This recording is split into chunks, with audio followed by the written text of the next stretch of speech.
নমস্কার দাদা ভাইরা, দিদি ভাইরা, আশা করি সকলেই ভালো আছেন, ভালো থাকবেন, সুস্থ থাকবেন, এই শুভকামনা করি আপনাদের। নামটি আমার বাবলু মন্ডল, বাঁকুড়া জেলায় থাকি। নামটি আমার বাবলু মন্ডল, বাঁকুড়া জেলায় থাকি। একটা কবিতা বলার জন্য আপনাদের কাছে আসছি।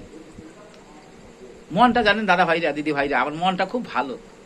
গায়ের রংটা সামান্য কালো, কিন্তু কবিতাটা বলি আমি খুব ভালো। আতা গাছে তুতা পাখি, ডালিম গাছে মৌ। আতা গাছে তুতা পাখি, ডালিম গাছে মৌ। আমার ঘরে আছে একটা পুরনো বউ, আপনারা নিবেন কি কেউ? আমার ঘরে আছে একটা পুরনো বউ, আপনারা নিবেন কি কেউ? ফেসবুকে একটা সুন্দরী মেয়ে দেখেছি, তাকে ভালোবেসে করব আমি বউ। ফেসবুকে একটা সুন্দরী মেয়ে দেখেছি, তাকে ভালোবেসে আমি করব আমি বউ।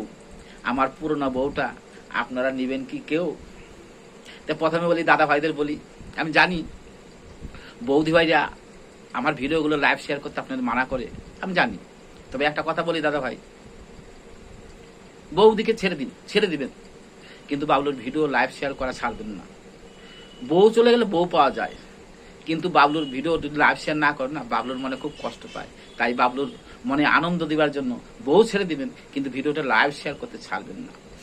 আর বৌদিবাদের বলি, আমি জানি দাদা ভাইরা আপনাদের মানা করে যে বাবলুর ভিডিওতে লাইভ শেয়ার করবেন না, কমেন্ট করবেন না, আমি তাও জানি। তবে একটা কথা বলি বৌদি ভাইরা, দাদাকে ছেড়ে দিন, কিন্তু বাবলুর ভিডিও লাইভ শেয়ার করতে ছাড়বেন না। দাদাকে ছেড়ে দিলেও আপনাদের কোনো ভয়ের কোনো কারণ নাই, কেন আপনাদের দেওয়ার তো আছে, চিন্তা কিসের? আপনাদের দেওয়ার তো রয়েছে, কিন্তু বাবলুর ভিডিওগুলো লাইভ শেয়ার করতে কিন্তু ছাড়বেন না। অবশ্যই অবশ্যই ভিডিওগুলো লাইভ শেয়ার করবেন। হয়তো ভালো করতে পারি না, কিন্তু করি যেটুকু করি আপনাদের ভালোবাসা পাওয়ার জন্য, আশায় তো থাকি। তাই যাই হোক, রাখছি দাদা ভাইরা, দিদি ভাইরা, নমস্কার।